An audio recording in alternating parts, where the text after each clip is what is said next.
So I have a client that I was doing some photography for that had just returned from an African wildlife safari and done quite a bit of photography of various creatures out there in Africa. And here's a picture of a cheetah that she captured that she was very disappointed because this weed or stick or flowering plant, whatever it is, was in the way.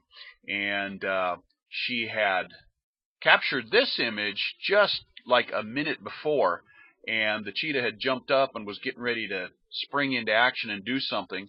It apparently had spotted something, except it moved right in front, and so, this, in her mind, was something she was just going to throw away. And I told her, I said, I got a feeling we could probably clone an area out of here and put it into Photoshop and paste it basically on top of this head and probably make it work, and let me take a crack at it. So she gave it to me, and we were able to do that. And the way I did it was I started with duplicating my background layer, which is, there's probably some things in here that are my workflow that might not be your workflow, but this is how I do it. So I started with a background copy, and I used the lasso tool to go in, select the plant, and do content aware fill both above the head and below. And then the next step was to go to the other cheetah and do a selection around the head pretty much like that. I wanted the top and the bottom and the sides, but I didn't care about the ear. And I do a Control C or Copy C, come back over and paste that in right here on top of the base image on a new layer.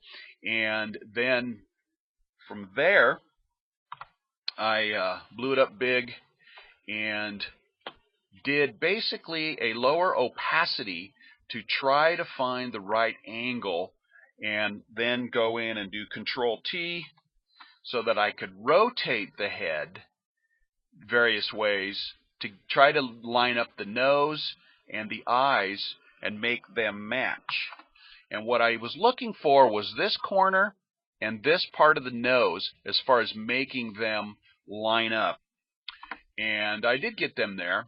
And then I increased the opacity again to get it back up to full brightness. Do a little toggling on and off to see if I'm getting it lined up. And again, I'm looking at this area and this area. And if those line up pretty good, that pretty well tells me that I've got it just at the right size.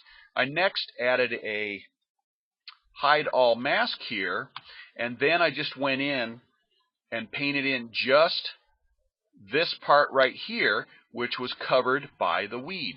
I only needed to really worry about this section right here. And so the mask pretty much shows how I painted back in just the eyeball and the areas above and below. So again, not too bad. It's lining up pretty good. The head positions were not the same, but really a lot more with the chin position and the top of the head position, meaning a rotation rather than looking left, looking right. So it's miraculous that they line up that well. So the next thing I notice is that this part of the head is brighter than this part of the head or the image underneath. It's a little bit brighter here than it was on the image that I pasted on top. The cloned in part is just a little bit darker, so you can see some difference in density there. So I add a curves adjustment layer, and then holding down the Alt key, I drag the mask up to put it on top of here, and then was able to darken just a tiny little bit, as you can see here. And finally, I do a Control Alt and hold those down and then click Merge Visible, and I get another layer here, and that is basically a compilation of all the layers combined, where I then went in and got rid of this stuff and below. So again, not too bad to basically fix the cheetah image. As you can see, it lines up pretty well, and I would say the image has been saved. So client was very happy.